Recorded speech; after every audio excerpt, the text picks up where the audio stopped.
Popullsia e Kosovës po zvogëlohet me ritme të shpejta.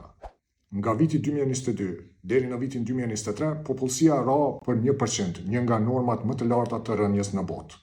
Sipas të dhënave të publikuara në shkurt të vitit 2025 nga statista.com, Kosova renditet ndër 10 vendet me rënien më të madhe të popullsisë për vitin 2023, përkrah Bosnjë e Hercegovinës, Greqisë dhe Shqipërisë, si dhe vendeve të tjera evropiane. Shkaqet kryesore janë emigrimi, linçmëria e ulët dhe plakja e popullsisë.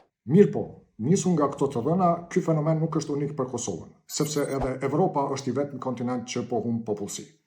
Regjistrimi i vitit 2024 konfirmon një rënje prej 150.000 banorëve krahasuar me vitin 2011. Në prill të këtij viti, Instituti GAP publikoi raportin e ri rreth emigrimit dhe tregut të punës në Kosovë. Të dhënat e këtij raporti tregojnë se nga viti 2010 deri në vitin 2023, rreth 350.000 njerëz janë larguar nga Kosova për të jetuar në vende të tjera. Kjo është rreth 22.6% e popullsisë së Kosovës, që do të thotë 1 nga 4 personat ka emigruar.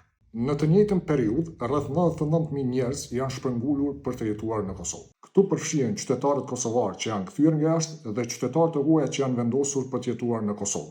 Kjo përfshin 6.2% të popullsisë së përgjithshme. Pra, sipas këtyre të dhënave, shumë më shumë njerëz po largohen nga Kosova se sa po vijnë për të jetuar në Kosovë. Dhe kjo tregon një ndryshim në lëvizjen e popullsisë. Por t'u informuar më shumë rreth fakteve për Kosovën, ndiqeni Kosova Facts në mediat sociale.